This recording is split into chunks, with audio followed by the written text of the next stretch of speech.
Hello students, greetings of the day. आज के इस वीडियो क्लास में हम पढ़ेंगे बीकॉम सेकेंड ईयर के subject business and financial management.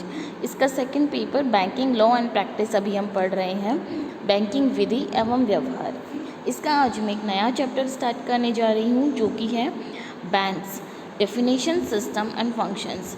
Banks की परिभाषा, व्यवस्था एवं कार्य। इसका फर्स्ट टॉपिक जो है वो हम लेंगे बैंक की डेफिनेशन, बैंक के टाइप्स और उसके बाद हम देखेंगे बैंक के फंक्शंस। तो आइए स्टार्ट करते हैं आज की क्लास। इस वीडियो का जो हमारा ऑब्जेक्टिव है वो है कि ये समझना कि what is definition of bank, what are the types of commercial bank, what are the functions of commercial bank and conclusion. A bank is like a pool into which the flow of savings and the idle surplus of money of households and from which loans are given on interest to individuals and others who need them for investment or productive purpose। देखिए, bank जो है उसको general language में उस संस्था से हम समझते हैं जो जनता से जमाएं प्राप्त करते हैं, डिपॉजिट एक्सेप्ट करते हैं और लोन के रूप में या फिर जो डिपॉजिटर्स है उनके वापस मांगने पर उसका पेमेंट करते हैं। इसका मतलब हम कह सकते हैं कि मनी का ट्रांजैक्शन करने वाला जो भी इंस्टीट्यूशन है उसे हम क्या कहते हैं, बैंक। बैंक शब्द का इवोल्यूशन कहाँ से हुआ, उसकी उत्पत्ति कहाँ से हुई? कुछ लोग कहते हैं कि ये एक जर्मन वर्ड है, BANCK। कुछ लोग कहते हैं it is an Italian word, BANCO। And in the common language we say it bank in English language. French में ये है BANKE। इन सारी, चाहे भाषाएं कोई भी हो, इन जो शब्दों, ये जो शब्द है अलग अलग, उनका अर्थ होता है कॉमन फंड। तो यहाँ पे देखिए, आधुनिक बैंकिंग व्यवस्था का जो विकास है वो यूरोप में हुआ, जबकि इटली में 1157 में बैंक ऑफ वेनिस की स्थापना हुई। इसके बाद बहुत सारे बैंक स्थापित हुए और अभी हम जो बैंक्स का वर्तमान स्वरूप देख रहे हैं ये धीरे धीरे समय के साथ साथ डेवलप होता हुआ आया है। तो बैंक जो है वो क्या है, एक पुल है, एक सेतु का काम करता है। जो भी सेविंग्स है, जो भी हाउस होल्ड्स के पास में आइडल सरप्लस रखे हुए हैं उनका, और दूसरी तरफ क्या है, लोन्स के बीच जिन लोगों को इन्वेस्टमेंट करने के लिए या प्रोडक्टिव पर्पस के लिए लोन की ज़रूरत है उनको ब्याज के ऊपर लोन देना, और जिनके पास में आइडल, व्यर्थ में मनी रखा हुआ है, सरप्लस मनी रखा हुआ है, उसको लेना। इन दोनों के बीच में एक सेतु का काम करता है क्या, बैंक। अब हम देखते हैं कि banking companies act of India की डेफिनेशन क्या कहती है। It defines a bank as a financial institution which accepts money from the public for the purpose of lending or investment, which is repayable on demand or otherwise, withdrawable by checks, drafts or order or otherwise। Banking companies act, banking नियमन अधिनियम 1949 जो है वो ये कहता है कि banking company वह कंपनी है जो बैंकिंग का व्यवसाय करे, अर्थात जो भी संस्था ऋण देने के लिए या फिर विनियोजन करने के लिए जनता से धन जमा करती है जिसे मांग पर लौटाना पड़ता है, या फिर चेक, ड्राफ्ट या अन्य किसी प्रकार की आज्ञा के द्वारा निकाला जा सकता है।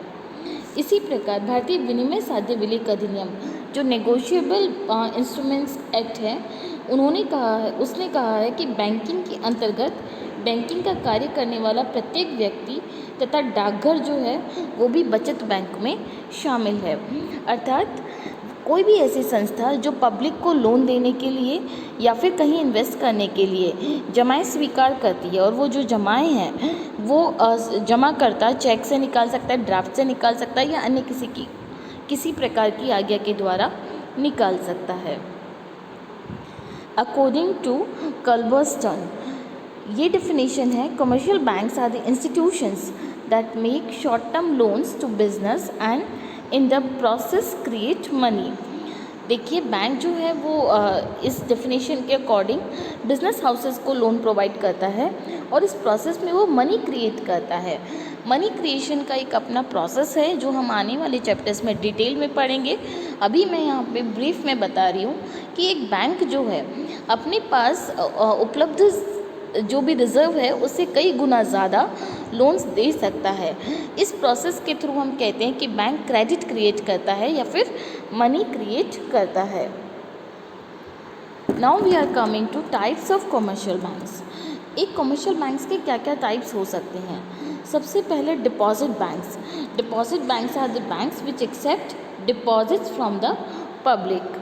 Industrial banks. Industrial banks are the banks which provides money to the industries. ये शॉर्ट टर्म, लॉन्ग टर्म और मिडिल टर्म लोन्स प्रोवाइड करते हैं इंडस्ट्रीज़ को। इनकी जो कैपिटल है वो कंपैरेटिवली ज़्यादा होती है।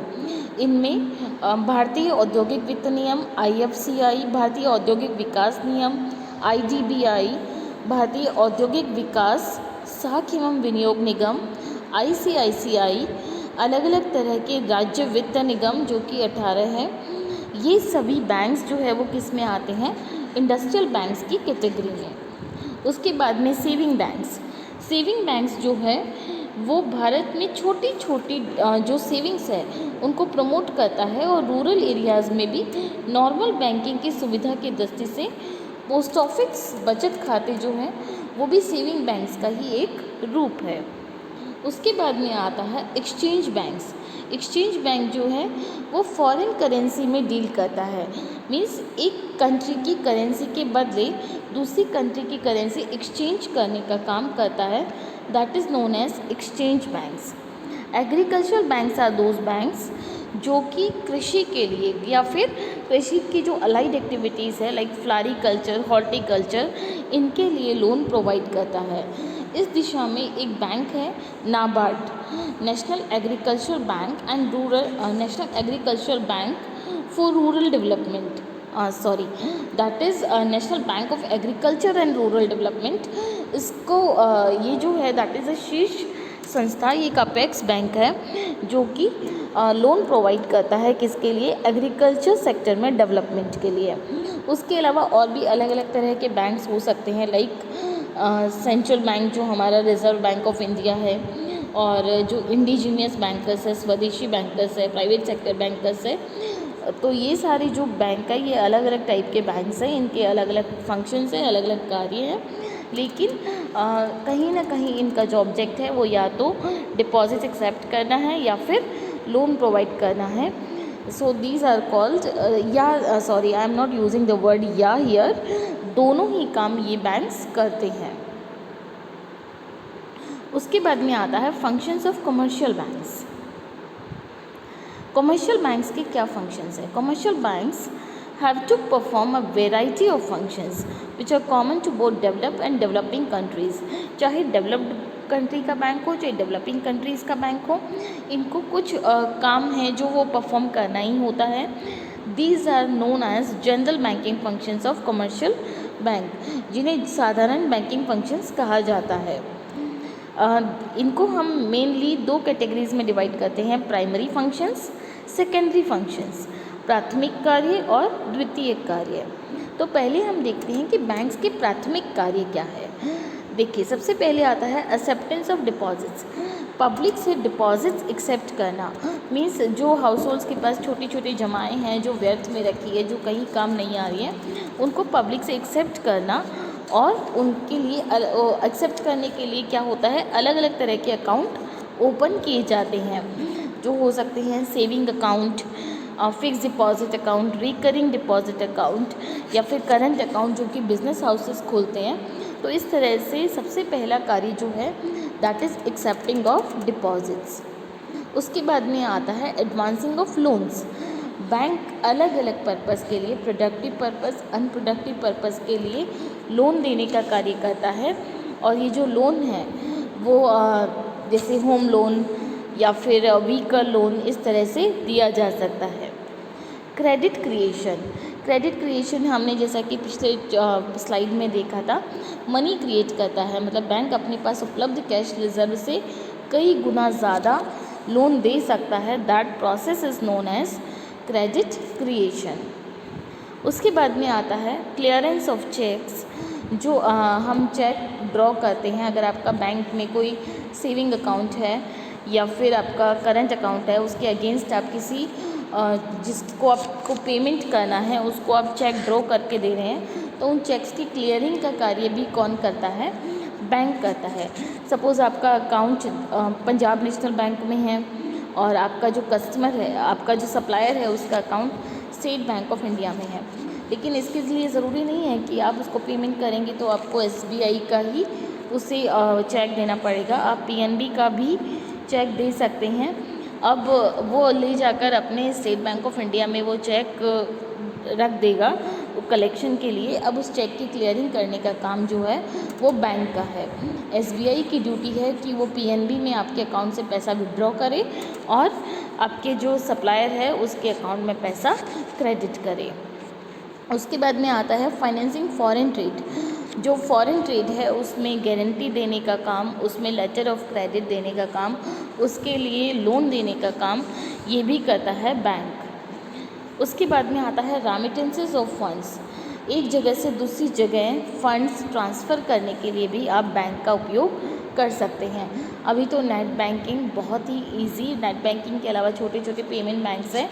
पहले मनी ट्रांसफ़र के लिए बेसिकली डिमांड ड्राफ्ट का प्रयोग किया जाता था।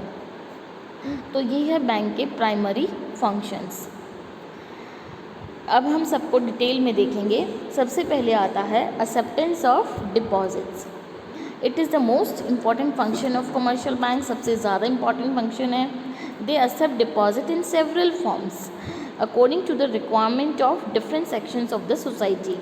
मतलब बैंक जो है आपसे जमाएँ स्वीकार करता है, वो अलग अलग रूप में होती है।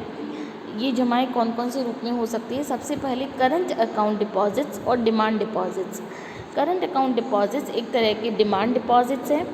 These deposits refer to those deposits which are repayable by the banks on demand. Means current account में जो भी कस्टमर का पैसा डिपॉजिट होगा वो बैंक को ऑन डिमांड पे करना होगा।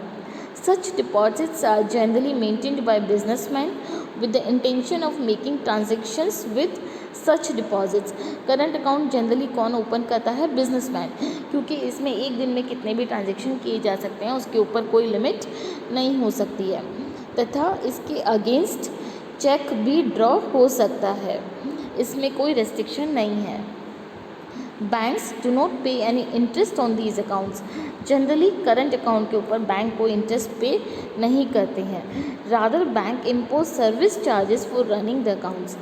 इनमें ट्रांजैक्शन की फ्रीक्वेंसी इतनी ज़्यादा होती है कि बैंक करंट अकाउंट के ऊपर सर्विस चार्जेस चार्ज करते हैं। फिर आता है फिक्स्ड डिपॉजिट्स और time deposits. Fixed deposits are those deposits in which the amount is deposited for with the bank for a fixed period of time। जिसका एक टाइम पीरियड होता है, जिसके अगेंस्ट आप चेक नहीं इशू कर सकते हैं। इसके ऊपर हाई रेट ऑफ इंटरेस्ट मिलता है। जैसे आपने 10 ईयर्स, 5 ईयर्स, 7 ईयर्स के लिए FD करवाया, तो आप ऐसा नहीं कि FD में अकाउंट में आपके पास जो पैसा है उसके अगेंस्ट आप किसी को चेक दे सकते हैं। These are not chequeable deposits. इनका जो मेन मोटो है वो होता है इन्वेस्टमेंट मोटो, जिसके ऊपर हाई रेट ऑफ इंटरेस्ट मिलता है कस्टमर को। बेसिकली डिमांड डिपॉजिट्स और फिक्स डिपॉजिट्स में डिफरेंस ये है कि डिमांड डिपॉजिट्स आर चेकिएबल, जिनके अगेंस्ट चेक जारी कर सकते हैं, जबकि फिक्स डिपॉजिट्स आर नॉन चेकिएबल, इनके अगेंस्ट आप चेक इशू नहीं कर सकते हैं। Interest payments, they do not carry any interest and जो फिक्स डिपॉजिट्स है they carry interest which varies directly with the period of time. Look, ये जो विच है वो ये इस कॉलम का है। They carry interest they carry interest which varies directly with the period of time. फिर आता है number of transactions. The depositor can make any number of transaction. मतलब डिपॉजिटर कितने भी ट्रांजेक्शन इसमें कर सकता है, जबकि इसमें the depositor generally make only 2 transaction when he deposit the money and when he withdraw the money. तो यहाँ पे दोनों के नंबर ऑफ ट्रांजेक्शन्स में डिफरेंस है, दोनों के इंटरेस्ट रेट में डिफरेंस है, दोनों में चेक की जो व्यवस्था है उसमें डिफरेंस है। So these are the basic differences among saving saving account and current account. उसके बाद में आता है सेविंग डिपॉजिट्स। सेविंग डिपॉजिट जैसे हमने कहा कि डिमांड डिपॉजिट एक टाइप होता है। डिमांड डिपॉजिट का पहला टाइप हमने पढ़ा था करंट अकाउंट, उसी तरह से दूसरा अकाउंट जो है वो है सेविंग अकाउंट। सेविंग अकाउंट में depositors are given cheque facility to withdraw money from their account, but some restrictions are imposed on number amount of withdrawals in order to discourage frequent use of saving deposits। देखिए ये जो है इसमें कुछ features current account के हैं और कुछ फीचर्स फिक्स डिपॉजिट के हैं। मतलब चेक मिल रहा है आपको, चेक आप इशू कर सकते हैं, चेक बुक मिलेगी आपको, तो ये तो हो गया फीचर किसका, करंट अकाउंट का। लेकिन आप इसमें जितने चाहें उतने नंबर ऑफ़ ट्रांजैक्शंस नहीं कर सकते हैं, उसके ऊपर कुछ रेस्ट्रिक्शंस होते हैं ताकि आप एक बैंकर को बार बार बॉदर ना करें। So this is the feature of FD account. So this is the combination of current account and fix deposit account, लेकिन this is called demand deposit.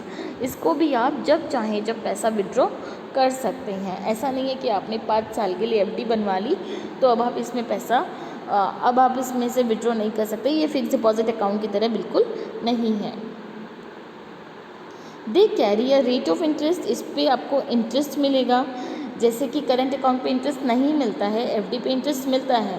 So saving deposits के ऊपर भी इंटरेस्ट मिलता है, लेकिन ये जो इंटरेस्ट की रेट है वो फिक्स डिपॉजिट से कम होती है। It must be noted that current account deposits and saving deposits both are chequable deposits. मतलब आप करंट अकाउंट और सेविंग अकाउंट अगर आपका बैंक में है तो आप कस्टमर को उसके अगेंस्ट चेक दे सकते हैं, लेकिन FD के अगेंस्ट चेक नहीं दे सकते हैं। Fix deposits is non checkable deposits. तो ये हमने पढ़े जो हमारा बैंकिंग सिस्टम है उसके प्राइमरी फंक्शंस का अभी हमने सिर्फ एक पार्ट कवर किया है, पब्लिक से डिपॉजिट्स एक्सेप्ट करना। आने वाले वीडियो में हम पढ़ेंगे कि बैंक का जो दूसरा फंक्शन है लोन देना, और उसके अलावा उसके सेकेंडरी फंक्शंस को हम डिटेल में आने वाले वीडियोज़ में पढ़ेंगे। Thank you.